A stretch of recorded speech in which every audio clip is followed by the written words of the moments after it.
Donc on va faire juste, on va juste là, maintenant remplacer.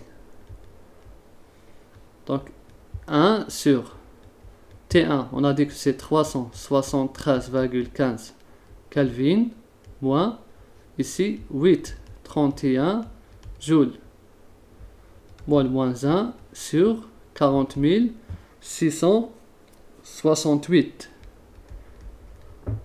Toujours joule, mol moins 1, log népérien de P2, c'est 0,5 atmosphère sur une atmosphère. Donc là, on vérifie les unités. Mol moins 1 avec mol moins 1, joule avec joule. Donc là, c'est la même unité. Donc on fait directement le calcul. Et j'aurai, bien sûr, j'aurai ici à la fin, l'unité du dénominateur, ça va être le Kelvin moins 1. D'accord? Le dénominateur. Et quand je vais faire monter en numérateur, j'aurai en Kelvin. Et là, si vous faites le calcul, vous allez trouver 354.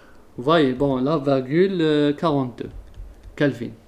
Donc là, c'est la température 2, qui correspond à la température de vaporisation, ou bien d'ébullition, on va dire ébullition à 0,5 atmosphère. Vous voyez, c'est énorme. Donc si je fais delta T, j'aurai à peu près environ moins 19 Kelvin. C'est énorme. Donc en augmentant ici, en augmentant la pression, plutôt en diminuant la pression de 0,5 unités, la température d'ébullition a, on va dire, elle a diminué de 19 degrés. Vous voyez, c'est vraiment, c'est important. C'est vraiment, c'est une très grande variation de température. On voit bien que tout à l'heure, on a vu que le diagramme de phase, si vous vous rappelez, P en fonction de T, quand c'est liquide vapeur, c'est comme ça. Vous voyez, liquide vapeur. Quand c'était solide, c'était comme ça.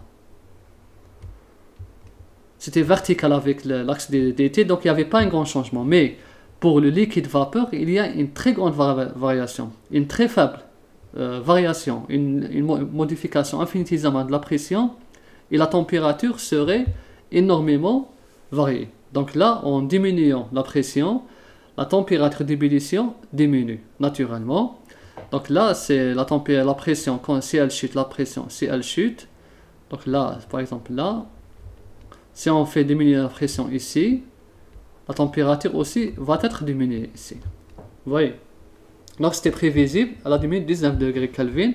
Maintenant, on va déterminer la température de fusion maintenant à 101 atmosphères. On prend la même équation. Ce qui change, c'est juste ici. Au lieu de mettre 0,5, on va mettre 101 atmosphères.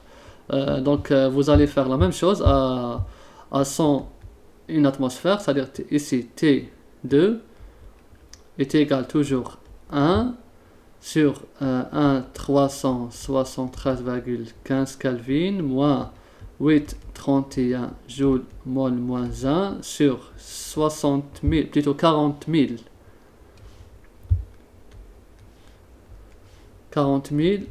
668 toujours joule mol moins 1 fois log de 101 atmosphères sur une atmosphère. À la fin, j'ai trouvé, regardez, T2 est égal à environ, là aussi ça va être vraiment important. On aura une augmentation, regardez, 575,75 Kelvin. Donc là, elle correspond à la température d'ébullition sous 101 atmosphères. En faisant le delta T, j'ai obtenu une valeur de plus 202 Kelvin. C'est énorme. Vous voyez?